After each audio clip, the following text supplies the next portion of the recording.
Hello dear students. इस video में हम हिंदी के फर्स्ट लेसन जागो जीवन के प्रभात के बारे में पढ़ेंगे। ये बहुत ही सुंदर कविता है। इसे जयशंकर प्रसाद ने लिखा है। इस कविता में कवि ने उस समय के बारे में बताया है जब हमारा देश आज़ाद हुआ था। अंग्रेज़ों की गुलामी के बाद जब हमें स्वतंत्रता मिली, हमने स्वतंत्र जीवन में प्रवेश किया, तो उस समय के बारे में यहाँ कवि ने वर्णन किया है अपनी इस कविता में। अब हम कविता पढ़ना शुरू करते हैं। अब जागो जीवन के प्रभात, वसुधा पर ओस बने बिखरे, हिमकन आंसू जो क्षोभ भरे, उषा बटोरती अरुण गात, अब जागो जीवन के प्रभात। इसमें हमें कवि ने जब हमारा देश आज़ादी से पहले अंग्रेज़ों की गुलामी में था, तब हमारा जो जीवन था, उसके बाद हमने जब स्वतंत्रता हमें मिली और उसके बाद हमने जो अनुभव किया, मतलब गुलामी के जीवन के बाद जब हमने स्वतंत्रता के जीवन में प्रवेश किया, वो ही अनुभव इस कविता में अलग अलग तुलना देकर समझाया गया है। जैसे इस पैराग्राफ में हमने अब जागो जीवन के प्रभात, वसुधा पर ओस बने बिखरे, यहाँ पर वही अनुभव बताया गया है जो रात के बाद सुबह होने पर होता है। जब रात होती है तो अंधेरा होता है, और जब सूरज निकलता है तो उसकी किरणों से ओस की बूंदें अपने आप ही गायब हो जाती हैं।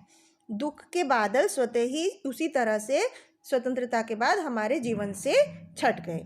तो यहाँ पर वही बात बोली गई है, अब जागो जीवन के प्रभात, वसुधा पर ओस बने बिखरे। जिस तरह से सूरज निकलने पर ओस की बूंदें अपने आप ही गायब हो जाती हैं, उसी तरह से अब हमारे जीवन से दुख का अंधेरा जा चुका है और स्वतंत्रता की सुबह हो चुकी है।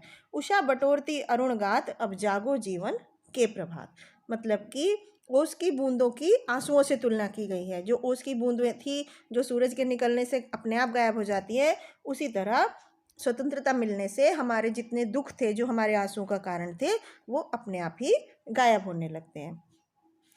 अगली लाइनें पढ़ते हैं। तुम नयनों की ताराएं सब, मूंद रही किरण दल में है सब, चल रहा सुखद यह मलय बात, अब जागो जीवन के प्रभात। यहाँ पर कवि ने नयनों की ताराओं का मतलब, जब रात को तारे तो पूरे समय निकले होते हैं, लेकिन हमें वो रात को सिर्फ दिखाई देते हैं। जब सूरज निकलता है सुबह को, तो वो तारे अपने आप ही गायब हो जाते हैं। उसी तरह कवि ने हमारे दुखों की तुलना तारों से की है। जैसे कि सूरज निकलने पर तारे स्वतः ही गायब हो जाते हैं, हमें दिखाई नहीं देते हैं। उसी तरह से कवि कहना चाहते हैं कि हमारे जो गुलामी में हमें जो बंधन थे, जो हम अपनी बातें नहीं कह पाते थे, हमारे जो दुख थे, वो सब स्वतंत्रता के बाद अर्थात सूरज निकलने के बाद अपने आप ही गायब हो जाएंगे। हमें बहुत सारे अधिकार मिल जाएंगे जो कि हम गुलामी में नहीं थे हमारे पास। तो यहाँ पर कवि ने हमारे बंधनों की तुलना, हमारे दुखों की तुलना, जब हम गुलामी में थे उसकी तुलना किससे की है? तारों से की है। अगली लाइनें हम पढ़ते हैं। रजनी की लाज समेटो तो, कलक से उठकर भेंटो तो, अरुणाचल में चल रही बात, अब जागो जीवन के प्रभात। यानी कि रजनी की लाज समेटो तो, रजनी मतलब रात की जो लाज है, जो संकोच है, वो धीरे धीरे सिमट रहा है, मतलब ख़त्म हो रहा है। जिस तरह से सूरज निकलने पर रात धीरे धीरे ख़त्म होने लगती है, उसी तरह से स्वतंत्रता मिलने से, आज़ादी मिलने से हमारे जो गुलामी के बंधन थे, हमारी जो बंदिशें थी, वो सब धीरे धीरे स्वतः ही गायब होती जा रही हैं। इस जो बात हम खुलकर नहीं कह सकते थे बंधन के समय में, गुलामी के समय में, अब हम सब वो बात को खुलकर कह सकते हैं। हमें बहुत सारे अधिकार मिल गए हैं क्योंकि हम स्वतंत्र हो गए हैं। तो इसी तरह से इसमें यहाँ पर रात के बाद सुबह, जिस तरह से सुबह होने पर रात गायब हो जाती है, उसी तरह से उन्होंने तुलना की है कि गुलामी के समय जो हमारा ख़त्म हुआ, तो किस तरह से हमें स्वतंत्रता के समय से स्वतंत्रता आने पर हमें खुशी का जो अनुभव हुआ, वो इस कविता में बताया गया है।